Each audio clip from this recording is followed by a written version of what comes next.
Do you remember COVID? The roads were empty, businesses were closing. Nobody seemed to know what next week, let alone next year, was going to look like. I was personally furloughed from my software development job for 3 months, and honestly, at first, it felt kind of awesome. No commute, no meetings, no deadlines, nowhere I had to be. So I spent about a month playing video games. A lot of video games, mainly Breath of the Wild. I even got a kitten, which in hindsight may or not have been my best decision. It cried a lot, and after about 3 weeks, I found it a great new home. Don't worry, the kitten's fine. Apparently, neither one of us was emotionally prepared for that relationship. But somewhere around the same time, I realized something. I was bored. The days had started blending together. I honestly couldn't have told you whether it was Tuesday or Saturday, and during COVID, I'm sure nobody else really could either. What it felt like freedom started to no longer feel freeing. I wasn't resting anymore. I was drifting. And I began asking myself a question. Is this really how I want to live my life? Today I want to talk about the seasons that stretch us. The uncomfortable seasons, the uncertain seasons, and even the painful seasons we would never have chosen for ourselves. John Maxwell writes, "Growth stops when you lose the tension from where you are to where you could be." I've come to believe that tension isn't always a problem we need to eliminate from our lives. Sometimes it's one of the primary ways God gets our attention and prepares us for what comes next. Because God often stretches you before he expands you. Before we get into it, if the pursuit of calling has been helping you grow, take a second to follow the show on Spotify or Apple Podcasts, or subscribe on YouTube. That simple action helps you to stay connected, and it helps this message reach more Christian men who may need to hear it. Okay, back to it. That furlough was one of the first times I began to understand this. I'd gotten what so many of us think we want: unlimited free time and almost no responsibility. But comfort wasn't making me come alive. It was making me restless. So I started exploring. I began doing freelance web development. I wondered whether I could build something of my own. I started learning about entrepreneurship, finding clients, and what it actually takes to run a business. Freelance web development wasn't ultimately what I wanted to do, but it made me curious. It got me moving. It opened a door in my thinking that hadn't been there before, that hadn't been open before. And eventually that journey helped lead me toward coaching and toward the work I'm pursuing today. Looking back, I can see that God used my dissatisfaction to stretch my vision. I didn't receive a detailed plan. There was no divine business proposal sitting in my inbox. I just became uncomfortable with staying where I was. Sometimes growth begins that simple. Not with perfect clarity, but with tension. In Philippians chapter 3, Paul says that he hasn't already arrived or been made perfect. Instead, he presses on toward what Christ has called him to. Paul wasn't content to treat yesterday's growth as today's finish line. There was still a pressing forward. There was still more of Christ to know and more of the faithfulness to pursue. So here's the first question I want to ask. Where have I become so comfortable that I've started drifting?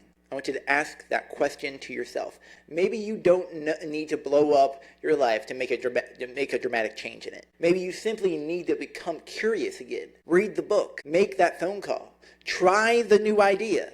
Ask God what faithful action looks like in this season, and then take that one step. Some stretching seasons begin with boredom. Others begin with pain. A few years later, I found myself on the floor of my bedroom, curled into the fetal position, crying. Another doctor had just told me they didn't know what was wrong with me. My body was doing things that I couldn't control.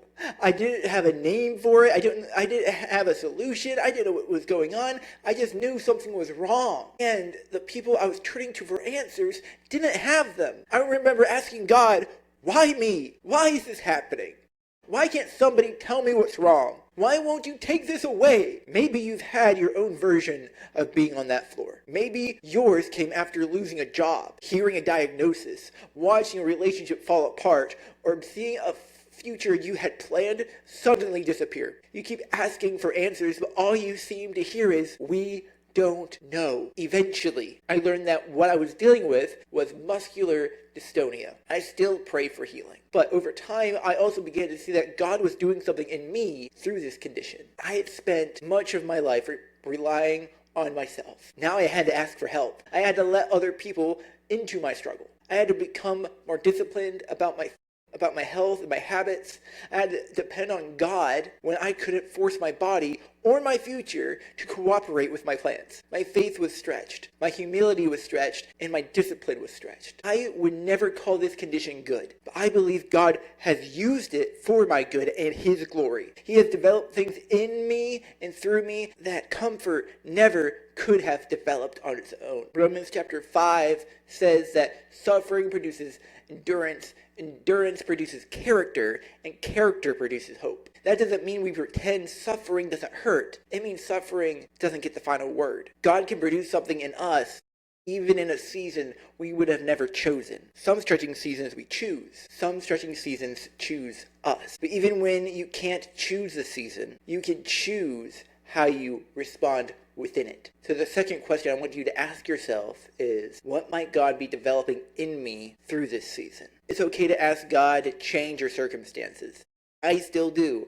But while you're asking, God, how do I get out of this? Also ask, God, who are you forming in me to become through it? God, who are you forming me to become through it? God doesn't only stretch us through circumstances. Sometimes He uses people who care about us enough to make us uncomfortable. Long before I left my job, almost a year before, I was talking with my friend Matt about our goals. I'd been thinking about becoming a Maxwell Leadership Certified Coach. I had even saved the money to get the certification. This wasn't some vague dream I might pursue one day. I had the opportunity right in front of me. I just wasn't taking action. Matt told me his goals and then looked at me and said, and you're going to do that Maxwell thing, right? I mean, if you're ever actually going to do it. Thanks, Matt. Really appreciate that, bud. The worst part is that he was right. I didn't need more information.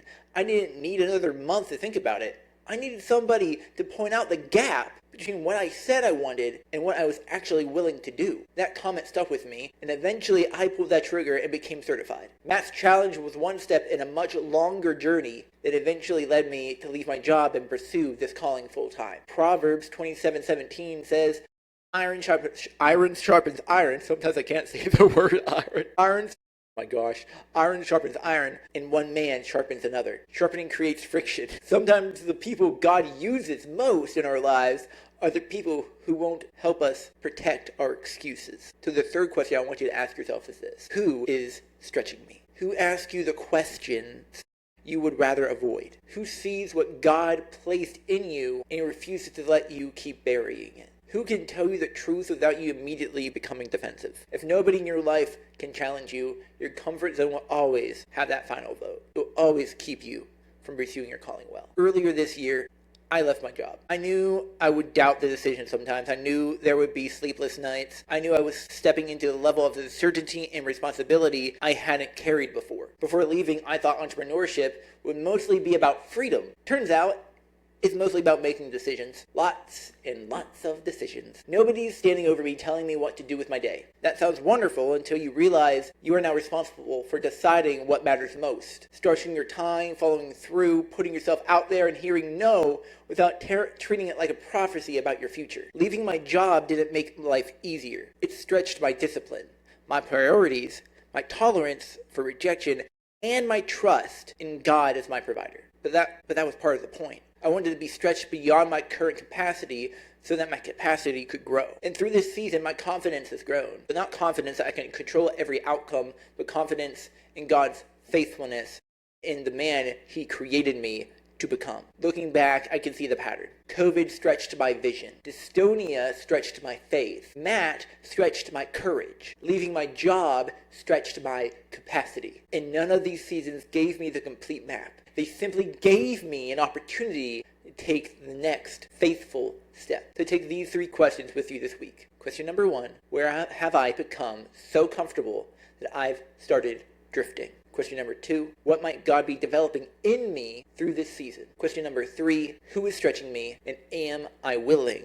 to listen? Write down your answers. Then choose one action, not 10, one. Growth doesn't begin when you finally understand everything. It begins when you respond faithfully to the tension that is already in front of you. If you know you want to grow, but you're not sure where to begin, I created a free resource to help you work through that. It's called the Grow on Purpose Workbook. It will help you take an honest look at where you are today, identify where you believe God may be leading you, and choose practical areas in which you can begin growing intentionally. You can download it for free using the link in the episode description. Don't just finish this episode inspired and then return to the same routine. Put your thoughts on paper and decide what your next faithful step will be. And if this episode helped you see your current season differently, would you help another man find it? Leave an honest review on Apple Podcasts or Spotify, or leave a comment on YouTube sharing one area where God is stretching you right now. Your review or comment may feel like a small thing, but it helps more men discover the show. And your story might be exactly the encouragement somebody else needs to take the next faithful step. I don't know what kind of stretching season you're in right now. Maybe God is stretching you. You may be stretching your faith, your discipline, your courage, your relationships, or your willingness to ask for help. Maybe you chose this season, or maybe it chose you. Don't waste the stretching. Don't waste the tension. The tension you feel between where you are and where you could be may not be evidence that God has abandoned you. It may be evidence that He's preparing you. God stretches you before He expands you. And the stretching you're resisting today may be preparing you to carry what He's calling you into tomorrow. Until next time, keep pursuing your calling. Keep pursuing the man God created you to be. Do it well.